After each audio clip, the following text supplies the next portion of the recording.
Welcome to the Marriage Today show. I'm Jimmy Evans. As we near our 300th episode of the Marriage Today podcast, we're looking back at some of our favorite moments on the show. Today, we're highlighting some of our favorite question and answer portions of the show. Karen, we're going to begin with some questions from our viewers. And this one's for you. It says, my spouse blames me for the problem in our marriage, the problems in our marriage. I'm not saying I'm without fault, but there's no accountability or ownership on his part. What can I do? First of all, it's just classic Adam and Eve. Yeah. He said, she did. Yeah, so the blame thing's been around since the beginning of time. Sure. That's where it all began. Eve sinned, and then she blamed the devil, and Adam blamed Eve. And so it's just been a recycling thing ever since. And one of the things that you and I learned in our marriage is, we can't change each other, but we can change ourselves. And in, working on my own behavior, I learned that, how I treat you, and my part of it is just as important as what you do. Sure. And you always like to say the person does the right thing first is the one that's, and so I think it's just it's two people in the same situation. And so it's just not even, I don't understand how you can't not take ownership of a problem in any marriage, because it's two people. Well, let me go back to the beginning of our marriage, and that is I was the problem and I blamed you for everything. Mm-hmm. I truly believed you were the problem. and I didn't have any accountability. You would complain to me, and I didn't care. And we went to a Sunday school class that you got us in. I didn't want to go to Sunday school, but you wanted us to go. So we went to a Sunday school class, and we had a big fight one morning, and I left for work. I was probably around 21, 22 years old, and I left for work, and I came home from work that day, and I was ready for round two. I just thought, she's still mad. I'm ready to go. And I walked in the door, and you said, well, before you get comfortable, we're going out to eat with Kerman and Ethel tonight. That was our Sunday school teachers. And I said, what? So we went out to eat dinner that night. Well, what you didn't add to that is I'd already packed my bags and I was ready to leave. No, I would rather you left than you got to eat with Kerman and Ethel, probably. But so we went out to eat that night with Kerman and Ethel.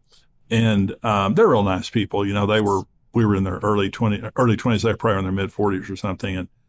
And the dinner was it was awkward in the beginning. And then Kerm turned to me in the dinner, and for about 45 minutes basically said, I used to be an idiot like you when I first got married and blah, blah, blah. But what it did was it established some accountability. Mm-hmm. I had no accountability. And what you did was you reached outside of the marriage, and you brought some people in, and it was helpful. Mm-hmm. It was embarrassing to me, but it was helpful.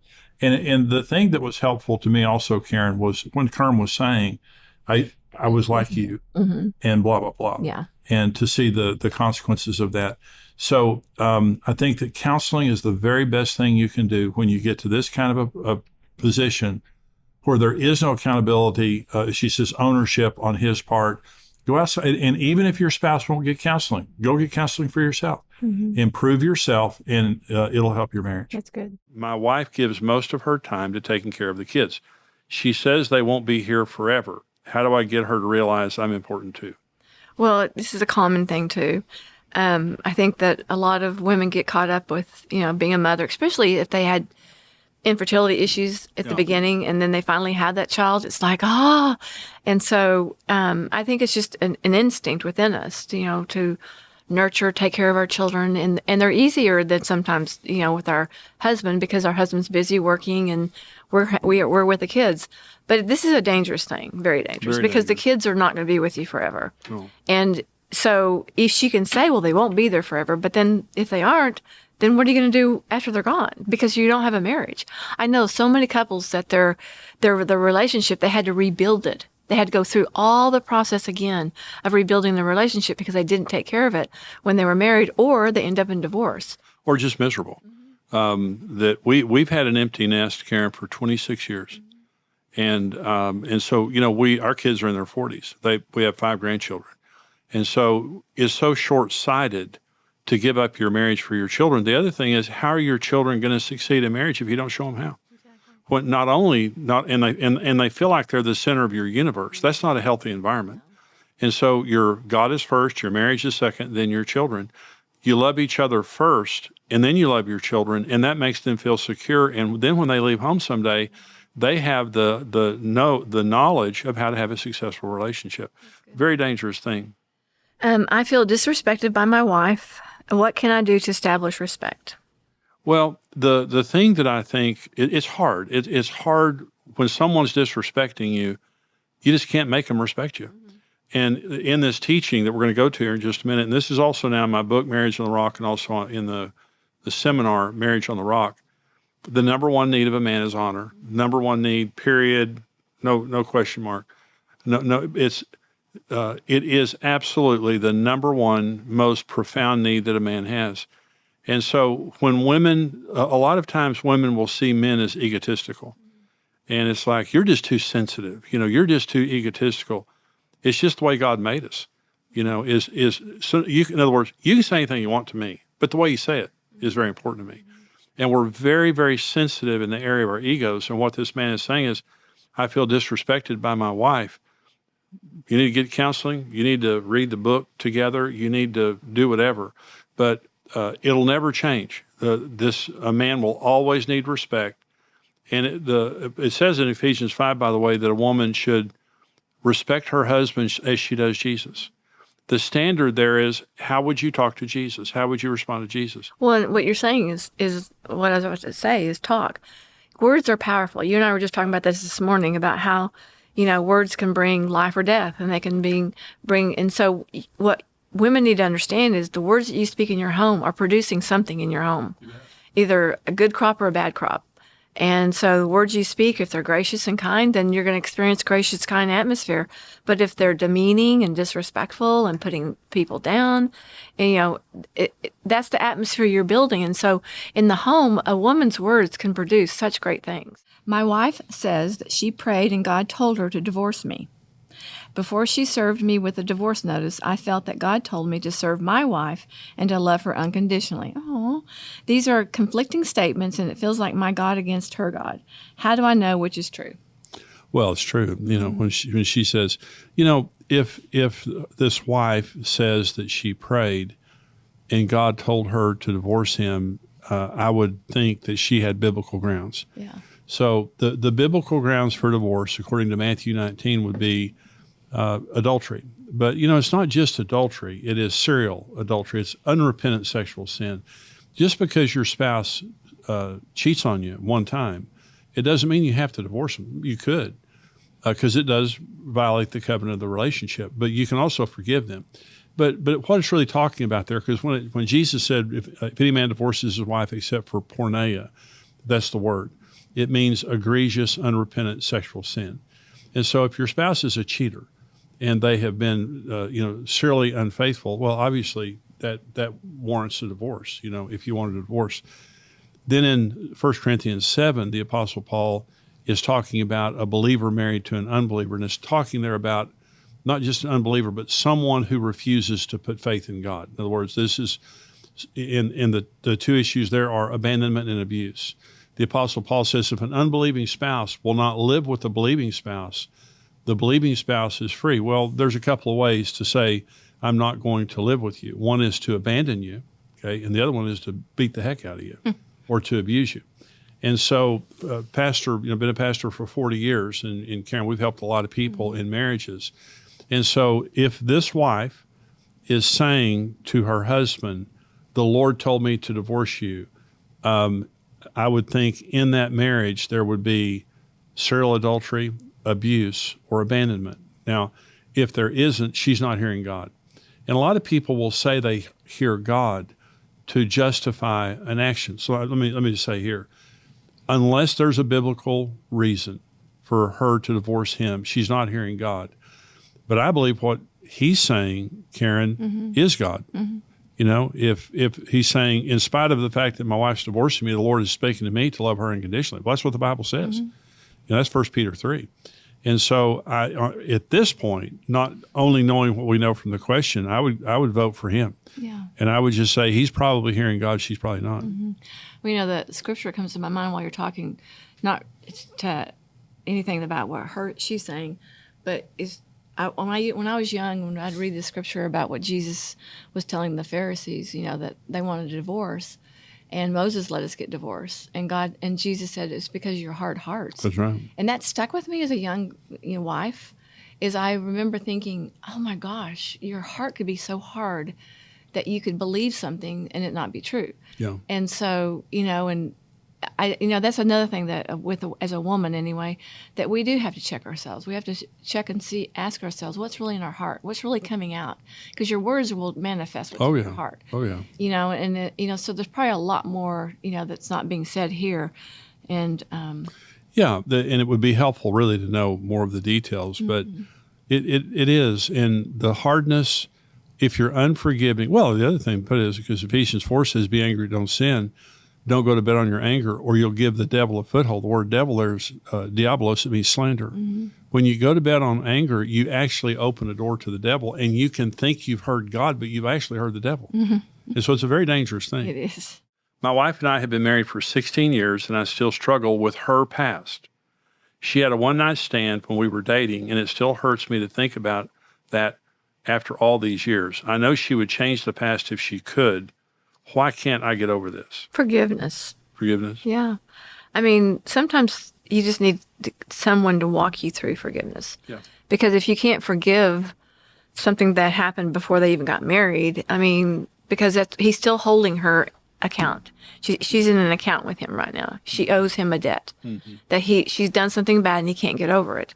So it's like she's never going to be able to do enough to make him happy. I agree. It's going to be his heart. He's going to have to either find a counselor or talk to her and just go through the process of forgiveness.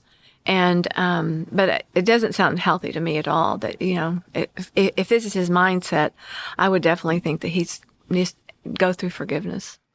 Matthew 18, Jesus told the story about a man who was forgiven $10 million of debt by his master. And then he went and found a fellow slave that owed him a few $100s, and he wouldn't forgive him, and he began to beat him. And the master came back and said, "You throw this slave into prison and turn him over to the tormentors until he has paid back everything he owes." And Jesus said, "So my Father will do to each of you if you don't from your heart forgive your brother their trespasses," which in this case means your wife. Unforgiveness is torment. Unforgiveness literally opens us up to demonic torment. So he says, why can't I get over this? I agree with you, Karen. He hasn't forgiven her, but that lack of forgiveness opens the door for literally the devil to constantly torment you. With the thoughts of what she did. And that she could do it again. It's a wound that you just keep picking the scab at constantly. So I totally agree with that. Okay. My husband and I own a business together. It has worked well for us, but I'm struggling with balancing our work life with personal time to invest in each other. How do we make sure we stay connected to each other and talk about more than just the business? You have to have some margin.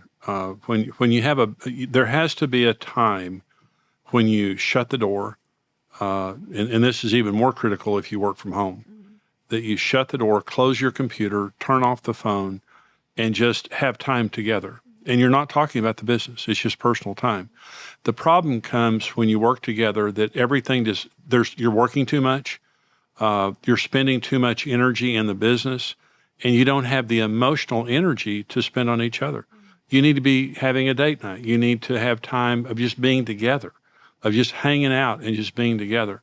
It's the old saying, Karen, if the devil can't get in front of you and stop you, he'll get behind you and push you too fast. And the epidemic in our society today is stress. And God just simply didn't design us to operate under stress. We were designed to operate under rest. Well, and their relationship shouldn't be built on a business. It should be built on them and God. And so what if something happens to their business? What's they're going to do to their relationship? Exactly. Well, she says they get along well. That it's worked well for us, which means that the foundations of your relationship are generally good. But what is eroding, it sounds like, is the personal relationship. The business is becoming this globalized monster that's kind of eating up everything there. And I'm just saying, create a firewall. Just say, we're going to work this much. We're going to go home. We're not going to talk about business. We're going to be together. We're going to work on a relationship. And just make that kind of a commitment. And if you do that, that's great. You can easily succeed in business and succeed at home. Home comes first. Even if you can't do enough business, even if you have to create a firewall of saying no to somebody, don't say no to your spouse. It's a very dangerous thing. My wife treats me more like her child rather than her friend. It's very emasculating. What can I say to get through to her? Well, this goes to two dynamics. The worst thing on earth is to try to change something that's unchangeable. Okay. And the way that God made men and women is just simply unchangeable. Mm-hmm. So if I refuse to accept your nature, then what happens is I'm constantly violating you because I can't change your nature. It's unchangeable. And this is what happened early in our marriage is I just thought you're weird. You're not like me. Your needs are not like mine. So I rejected you. Well, I learned that doesn't work. Okay. But with men, there are two needs that men have that are very, very important and they're unchangeable. The first is respect. Okay. Mm-hmm. Is that I want you to respect me. And the way you say something to me is as important to me as what you're saying. Mm-hmm. It's hard for me to hear when I'm being disrespected. Mm-hmm. Okay. That's just the way men are. We're just very sensitive in our egos. Just God made us that way. Mm-hmm. It's the mega need of men. And I say to women, and I say to men too, you have to encrypt everything you say in your spouse's language. So a woman's number one need is security. Mm-hmm. So if a husband's going to be able to communicate to his wife, he has to communicate, you're first. Mm-hmm. I'll do anything to meet your needs. There's nothing that's going to come before you. I'll sacrifice to make sure you're okay. And women are great. But with a wife, she has to encrypt everything she's saying with, I respect you. Mm-hmm. You're a good man. Mm-hmm. I believe in you.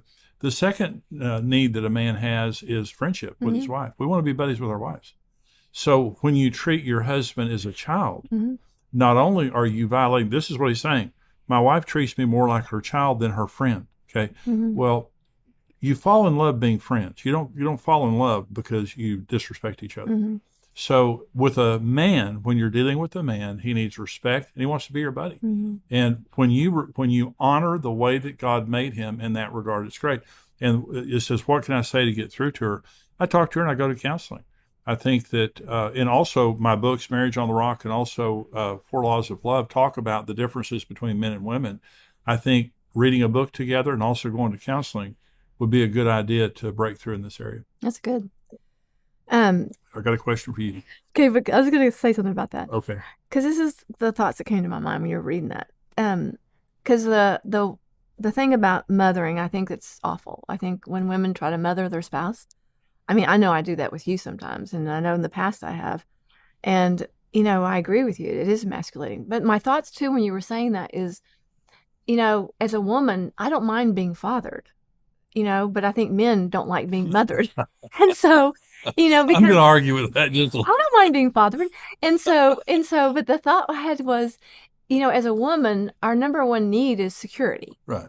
And so sometimes I think women act out of insecurities. Oh, absolutely. And not feeling secure. Absolutely. And if the husband's not playing the role of protective, meeting the, I'm not saying that everything you said was right, but I just had these thoughts. Well, I'm going to put a different word on it, and it's not fathering, it's pastoring. Okay. I think that a husband should pastor his wife, and that spiritually take care of her, emotionally take care of her, practically take care of her, to where she feels pastored. She feels, like she's being, she has a friend and she has a guard and she has a guide there. No one dominating or disrespecting her, but I do think that women like to be led and they like to be pastored. But you're exactly right. A lot of times when women are acting out, they feel insecure. Mm-hmm. Well, I mean, this is my thought. I mean, I hate it when I act like a mother. I hate it. I mean, I still have a tendency to do this with my kids. Like, oh, yeah, I'm not your mother anymore. Excuse me. Because we have it in our instinct to mother, to take care of.